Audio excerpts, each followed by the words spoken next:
How you doing? My name is Andre Scott, and I'm doing my presentation on the catch and shoot jump shot.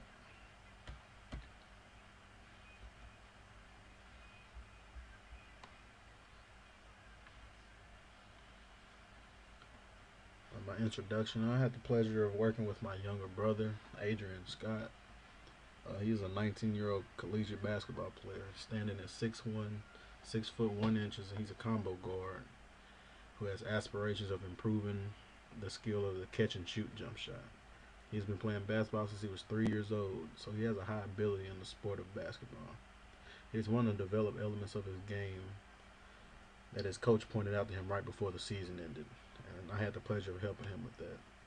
He feels he'll be more of an offensive threat if he was to better his catch and shoot jump shot. He was more comfortable scoring off the dribble, so he's wanting to get versatile with his scoring. So I am here to diagnose the learning experience, design and deliver the instructional plan, and pointing out modifications within my study I possibly could have changed. Diagnosis of the learning experience. More characteristics about Adrian are somewhat advantages when it comes to the sport of basketball. He is about the average height for a 6'1", as a guard for 6'1", weighs about 180 pounds, and he's quicker than most of his competition and can jump with just about anyone. He can create his own shot as well as grab rebounds and start a fast break, and that's not common for guards nowadays. I found something in the book that labeled the activity, target skill, target behavior, and target context. And for this presentation with Adrian, the activity he's doing is basketball. The target skill he's wanting to improve is effective shooting. His behavior is the use of the catch and shoot jump shot.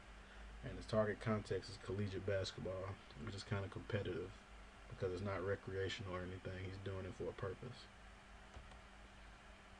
The catch and shoot jump shot, he's wanting to improve. And he's only shot, last season, he shot 33% at that particular area. And going up season, he wishes to go up at least 40%. I have a video right here of kind of some drills that I had him doing featuring Ray Allen.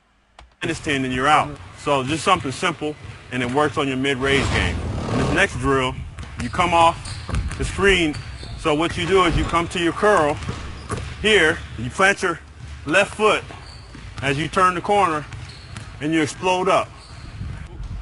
Next thing you do is you slide right to the corner, shot. There you go. Take off, and you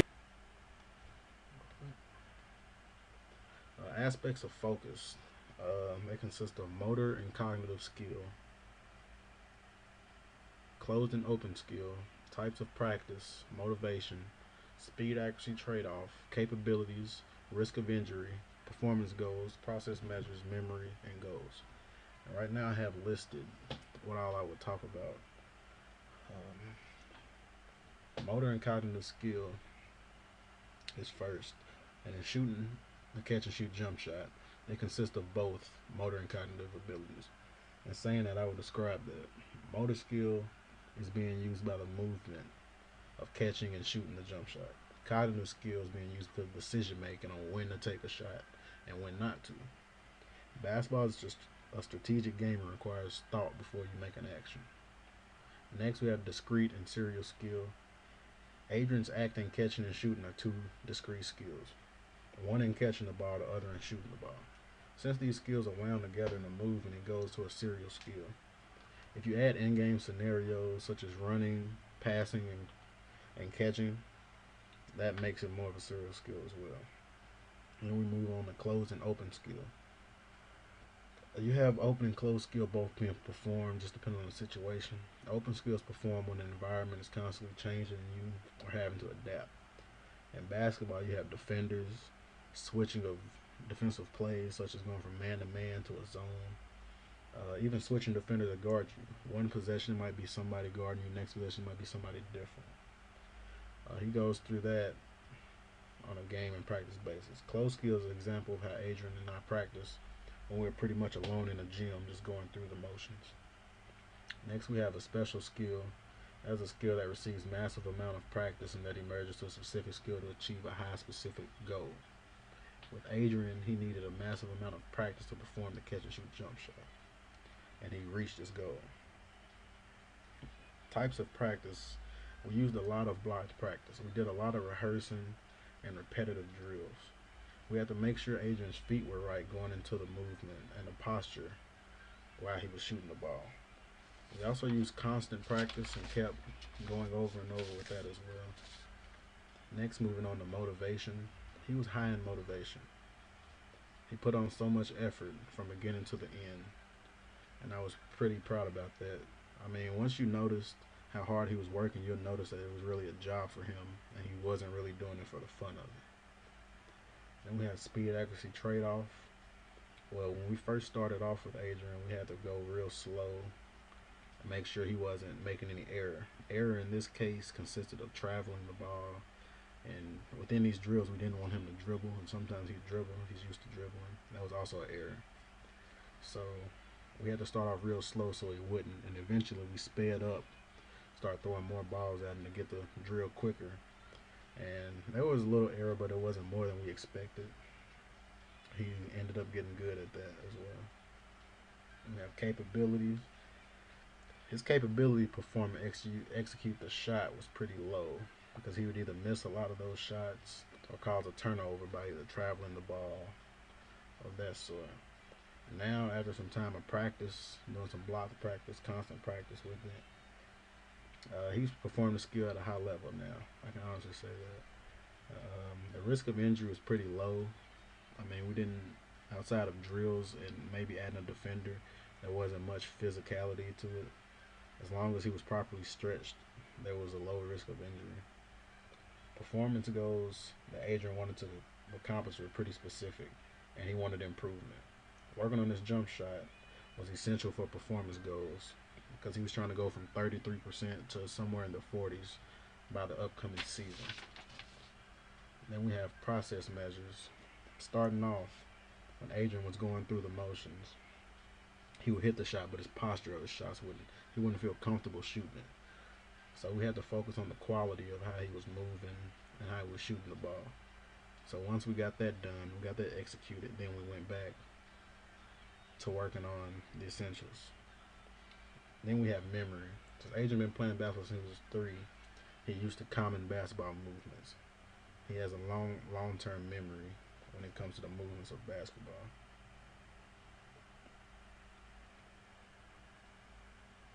Then down here you'll see the target context of the presentation I listed earlier. It's competitive because he plays a collegiate sport. Like, he doesn't do it for recreational purposes. So we have design and delivery. Those include the types of practice, his goal set, progress measure, and feedback. Adrian's goal, his type of practice. I mentioned earlier we did a lot of block practice where we rehearsed and did a lot of repetitive drills. Made sure his feet was right, posture was okay, and constant practice as well. Goal set was solely based on the error deficiency as well as consistency. We want him to start making shots on a consistent basis, but with doing that, we want him to limit errors. Errors in this case were turnovers. After spending some time practicing with Adrian, we were able to reach the goal and start making shots with limited turnovers. Process measures. When Adrian was going through motions, he would hit the shots, but his posture wouldn't be polished, as I stated earlier. We had to focus on his quality of the move and make sure he was comfortable making the shot and taking the shot as well. Last, we have feedback.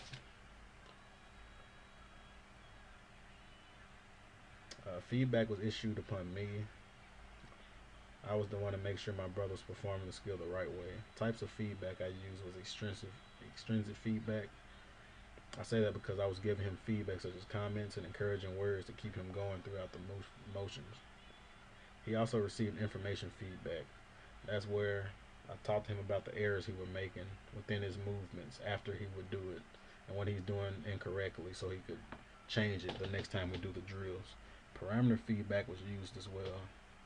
That's included because there were times when he would go through the motions and other times where I would ask him to speed it up for game speed purposes. Like, he would just go at his own pace instead of he had an actual defender on him sometimes when we used the cones and stuff. Last we had videotape feedback. Everything was pretty much recorded, so he could kind of see what he was doing instead of just trying to listen to me, because he probably didn't believe everything I was telling him because he was kind of getting frustrated. Me telling him to go back and do it the right way sometimes. That's all I have for design and delivery. Oh, I also have a video of him going through it.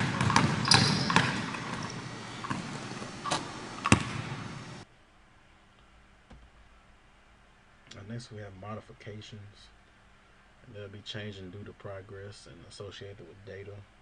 Modification through this progress were all through success.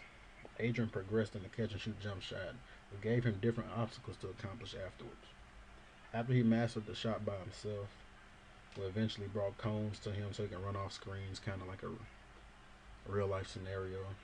After he got good at that, we decided to get more of an in-game scenario, and we added a defender guarding him, chasing him off the screens as well, to see if he would actually perform the motion correctly and get everything done accurately.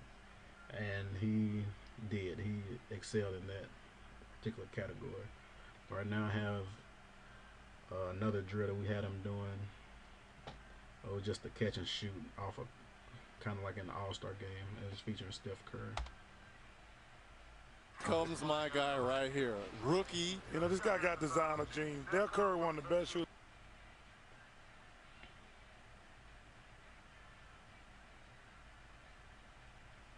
This kid can flat out shoot. Look at this. Nobody ever teach that kid defense and rebound. They teach you how to shoot the ball. Look at this. He doesn't care. I'm telling you.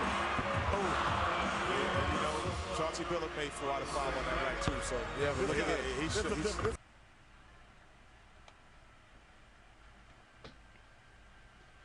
Results due to hard work and practice and motivation from my younger brother, we were able to improve his skills and performance. These are 2 videos from his past summer camps to see how he improved the catch and shoot jump shot.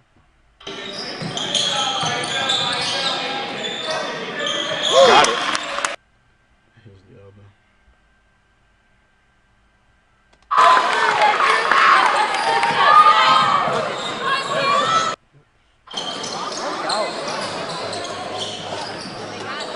The move.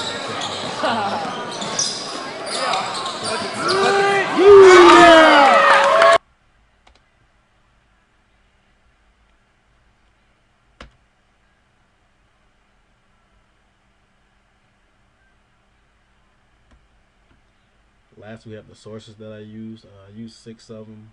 One of them included the book. And it had 2 websites, or 3 if you include YouTube. And the rest of them were sources that I got from articles.